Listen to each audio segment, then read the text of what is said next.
Hello, good morning student and farmer. आज आपको मैं मस्टर्ड सरसों के खेत में ले चलता हूँ। आप यहाँ देखते हैं कि ये सरसों यहाँ बड़े पैमाने पे लगा हुआ है, लेकिन इस सरसों में बड़े पैमाने पे जो डिजीज लगी भी है उसमें उसको कहते हैं अल्टरनेरिया ब्लाइट ऑफ मस्टर्ड। क्योंकि यहाँ पे इन्फेक्शन इस सरसों इस मस्टर्ड खेत में या सरसों खेत में अल्टरनेरिया ब्लाइट का इन्फेक्शन बड़े पैमाने पर होता है। देखिए, अल्टरनेरिया जो है एक प्रकार का फंगस है और यह फंगस पैरासाइट भी के रूप में होता है, कभी कभी सैप्रोफाइट के रूप में होता है। बहुत सारे क्रॉप पे यह डिजीज को इन्फेक्शन करता है। जैसे मान लीजिए अल्टरनेरिया मस्टर्ड पे ब्रेस्की एंड ब्रेसिकोला आता है।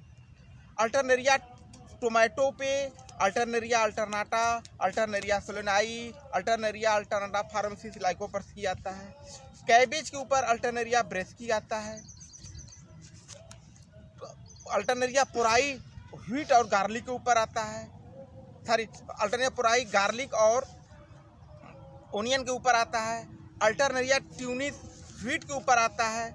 इस तरह अल्टरनेरिया की बहुत सारी स्पीसीज हैं जो डिजीज को कॉज करती हैं और यह इसे इन्फेक्शन जो फैलता है इसमें आप देखते होंगे सबसे पहले एक ब्लैक स्पॉट, छोटा सा स्पॉट बनता है और वह स्पॉट आप यहाँ देख रहे होंगे कि एक छोटा सा स्पॉट बनता है और यह स्पॉट बाद में बड़ा हो जाता है।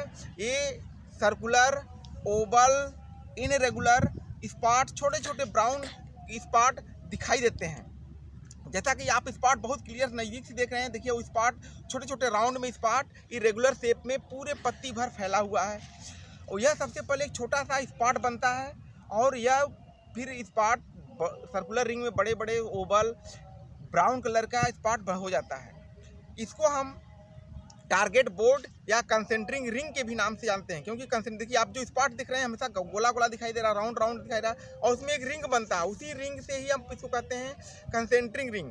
क्योंकि यह आप इस सिम्टम को देखिए, सिम्टम को जरा देखिए, गोला गोला round round spot, Oval brown colour का स्पॉट पत्तियों पे रेगुलर शेप में स्कैटर्ड फॉर्म में पूरे लीफ पे बिखरा हुआ पत्ती पे है और यह गोले को हम टारगेट बोर्ड या फिर कंसेंट्रिंग रिंग के नाम से जानते हैं। यह सिम्टम सारे पत्तियों के ऊपर, चाहे वो अगर जो अल्टरनेरिया कहीं भी डिजीज काज करता हो, चाहे मस्टर्ड के ऊपर काज करता हो, चाहे कैबेज के ऊपर काज करता हो, चाहे कैलीफ्लावर के ऊपर काज करता हो, ये नहीं वो किसी भी क्रॉप के ऊपर अगर ये डिजीज काज करेगा तो सिम्टम एक जैसे बनते हैं, सर्कुलर, ओवल और कंसेंट्रिंग रिंग बनता है। राइट। अब हम बात करते हैं सब डिवीजन। देखिए ये जो नरली फंगस जो है ना, ये फंगस सब डिवीजन डिट्रोमाइकोटिना का फंगस है और डिट्रोमाइकोटिना का फंगस में माइथिलियम हमेशा सेप्टेड बनता है और उसके बाद माइथिलियम के ऊपर कोनिडिया 4 बनता है, फिर कोनिडिया बनता है। इस तरह के अल्टरनेरिया की जितनी भी कोनिडिया हैं सब एक्रोपिटल चेन में बनती हैं। एक्रोपिटल चेन मीन्स होता है कि जो सबसे छोटी कोनिडिया होती है वो जो सबसे बड़ी कोनिडिया होती है वो पहले बनती है, उससे छोटा बनते फिर छोटा, लास्ट में सबसे छोटा बनता है। इसको कहते हैं एक्रोपिटल चेन। जॉइंट हमेशा चेन में जुड़े रहते हैं और इसको हम फिर इसको इटियोलॉजी में हम देखते हैं कि माइथिलियम क्या होते हैं, सेप्टेड होते हैं और जब सेप्टेड होंगे तो कोनिडियो 4 भी सेप्टेड होगा, कोनिडिया भी सेप्टेड होगा। इस तरह कोनिडिया को हम म्यूरिफार्म के भी नाम से जानते हैं। राइट। म्यूरिफार्म मीन्स कि बोथ सेप्टा वर्टिकल और हॉरिजॉन्टल या longitudinal and vertical septa are present, it is called muriform infection. Muriform मतलब बॉटल शेप स्ट्रक्चर होगा, कोनिडिया वीक होगी, क्योंकि अधिकतर अल्टरनेरिया ब्रेस्की की जो कोनिडिया होती है उसमें सबसे ज़्यादा वीक होता है, लंबी होती है, चोंच जिसको कहते हैं, और अल्टरनेरिया अल्टरनाटा में सबसे छोटा होता है। दोनों सेप्टा प्रेजेंट सभी में होते हैं।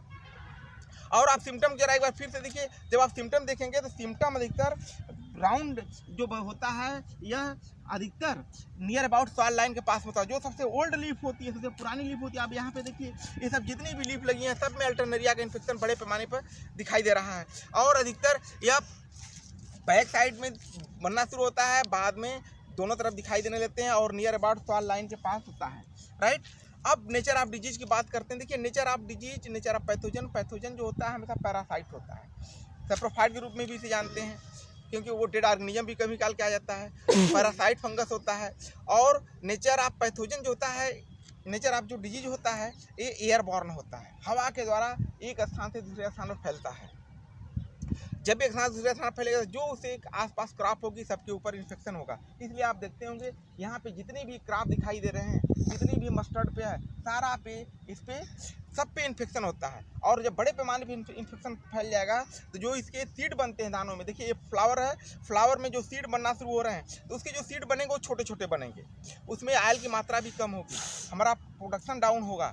और इसको हम बचाने के लिए अगर बड़े पैमाने फैल रहा है अल्टरनेरिया का इन्फेक्शन, तो सबसे पहले हम इंडोफिल जेट 78 का स्प्रे करते हैं, इंडोफिल M45 का स्प्रे करते हैं, एप्रोडाइन का स्प्रे कर देते हैं 2 ग्राम पर litre of water 10 days interval.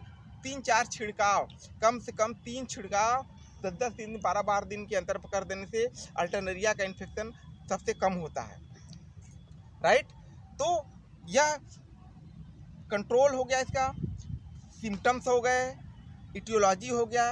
और अब हम बात करते हैं टेम्परेचर पे, एपिडेमोलॉजी पे।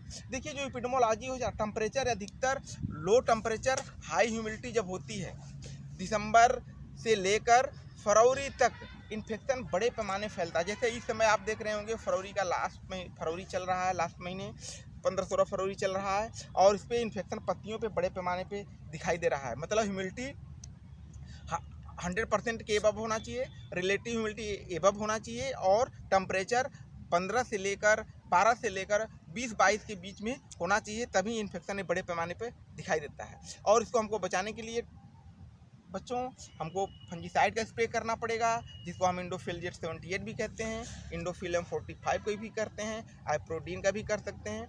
2-3 छिड़काव जब करेंगे तो अल्टरनेरिया का इन्फेक्शन कम होगा। So my channel is like, subscribe and share. Thank you.